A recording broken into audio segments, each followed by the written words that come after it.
Installer les panneaux solaires. Alors désolé, on n'a pas pu vous filmer ça parce qu'il y avait pas mal de vent. Il y avait une vingtaine de nœuds de vent et 20 nœuds de vent avec 4 panneaux solaires à monter à 2 par 2. Voilà ce que ça donne. Donc pour le moment, comme on peut le voir, il y a une pincetto qui est là-bas, tout simplement parce qu'on a eu des pointes à 40 nœuds et malheureusement j'avais pas vu, j'avais un boulon qui était intermédiaire là, qui n'était pas mis, donc du coup le panneau de droite là se soulevait un peu. Donc j'avais une pincetto, donc ça m'a permis de sécuriser.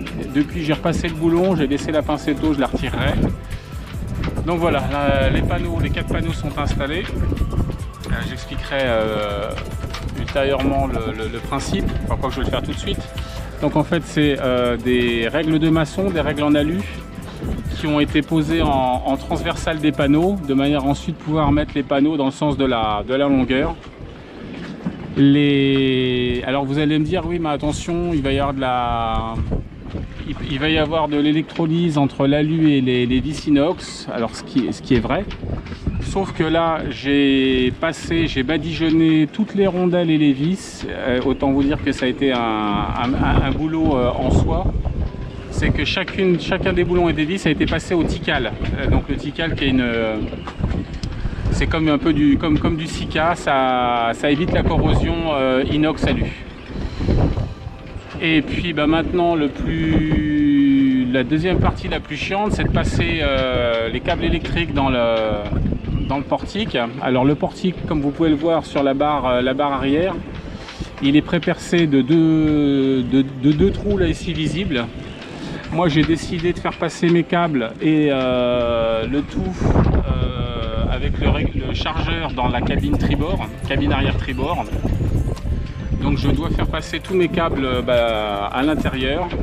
Donc j'ai passé une aiguille qui a été un peu chiante à cause des coudes, une aiguille rigide. Et ensuite au bout de cette aiguille, alors je vous emmène avec moi dans le coffre.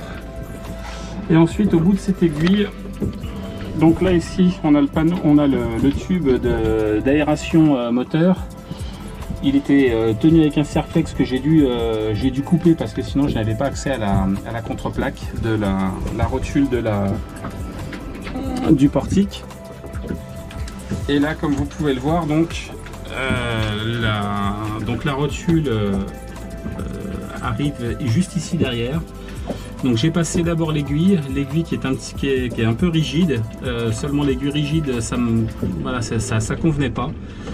Donc sur l'aiguille j'ai passé un petit bout, une sorte c'est de la tresse, beaucoup plus souple. Et une fois que la tresse a été passée de part en part, j'y ai scotché le câble, enfin le premier câble que je viens de ressortir ici, donc c'est le câble positif. Et en passant les deux câbles, donc le boot et le câble positif, j'y ai passé à l'extrémité ici un deuxième câble, enfin un deuxième boot pour pouvoir passer cette fois-ci le câble négatif. Donc on continue et là comme on peut le voir, en fait je suis dans le coffre tribord où j'ai dû de nouveau redémonter la partie gaz, puisque ce qu'on voit ici là c'est le tube cuivre pour l'alimentation gaz avec les bouteilles qui en principe sont ici dans un coffre que on a déposé, et comme vous pouvez voir tout le bordel est là.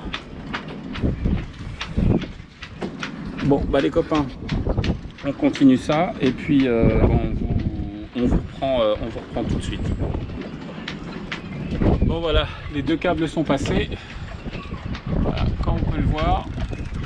Et je viens de repasser un petit filin par sécurité. Si jamais un jour je dois de nouveau repasser un câble dans le tube, et le faire ressortir côté tribord. Et voilà comment ça se présente. Hop.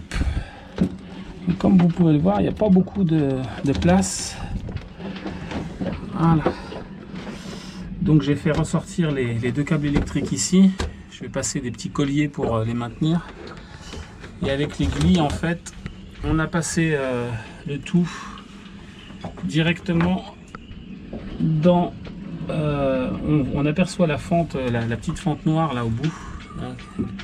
Ça, en fait, c'est le coffre de cockpit sur tribord.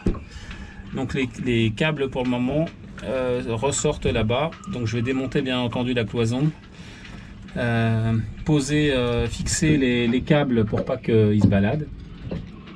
Et puis ensuite la deuxième partie, ça va être de faire ressortir les câbles dans la cabine arrière tribord.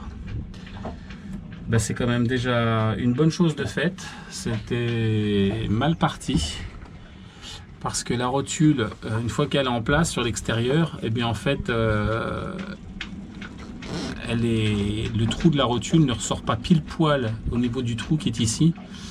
Donc j'ai très peu d'espace et il a fallu passer par ce petit filin de tresse, sans quoi c'était peine perdue. Donc voilà, les choses avancent proprement. Ça a été un peu plus compliqué, enfin un peu plus long que prévu, mais pour le moment c'est voilà, les choses se passent correctement. Et comme vous pouvez le voir, et ben voilà, pour donner un peu plus d'angle dans la cabine, enfin dans le coffre, c'est extrêmement exigu et ça communique ici avec le secteur de barre qui est juste là et avec le coffre arrière bâbord en face. Donc il va falloir de nouveau que je me refaufile dans le coffre bâbord une fois que j'aurai posé le coffre gaz pour pouvoir refixer le tuyau qu'on voit qui est ici là, le tuyau blanc. C'est en fait c'est le trop plein. C'est le trop-plein du coffre des gaz à bouteilles, des bouteilles à gaz, je vais y arriver. Voilà, ma femme elle me dirait il faudrait que tu maigrisses. Et elle aurait pas tort. Bon allez, les copains, on continue. Et on vous montre.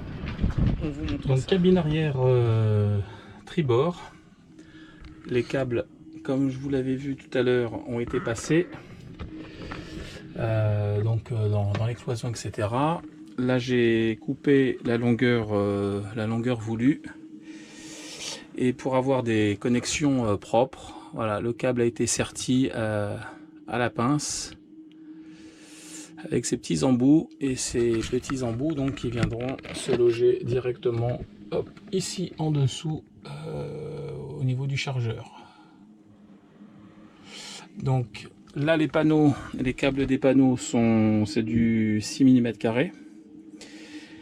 Ils ont été sertis. Ils ne sont pas encore raccordés au contrôleur parce qu'en fait on raccorde en dernier lieu les panneaux au contrôleur. Donc on raccorde d'abord le contrôleur aux batteries. Et pour ça, eh bien, j'ai du câble donc qui est ici. Voilà. Que je viens de couper. Voilà. Donc là c'est du câble qui est un peu plus gros puisque ça va aller directement sur les batteries. J'ai mis du 10, bon qui peut le plus peut le moins. L'objectif c'est de sur la coupe de câble, c'est toujours d'avoir la même longueur de fil positif et négatif. Donc jamais un câble plus court que l'autre. Voilà, au niveau électrique, ça fait pas bon ménage. Donc là, j'ai coupé la bonne longueur et maintenant avec ces fameux embouts, je sais pas quel nom ça porte. Si vous le savez, ben voilà, dites-le moi dans les commentaires. Je sais que j'ai commandé ça donc sur internet. Là c'est du câble de 10, donc ça va être les embouts rouges. Voilà, embouts qui sont ici. Donc on va venir dessertir l'embout du câble. Voilà, l'embout du câble qui est ici. Et puis ensuite on viendra serrer à la pince. Voilà, on va dénuder donc le câble de la longueur de la partie métallique, la partie en alu. On va insérer l'embout dans le câble et ensuite le serrer à la pince pour avoir une connectique bien propre. Et l'embout du câble, l'opposé, là-bas, ça va être un embout à œil à sertir. Là par contre la pince que je vais utiliser, donc ça sera une pince à sertissage, une bonne pince hydraulique, puisque cette pince là va me servir également pour faire des sertissages de câbles interbatterie. Donc voilà, 200 ampères. Donc on a actuellement, bon, ma phase du bulk elle est en train de faire son tzatziki.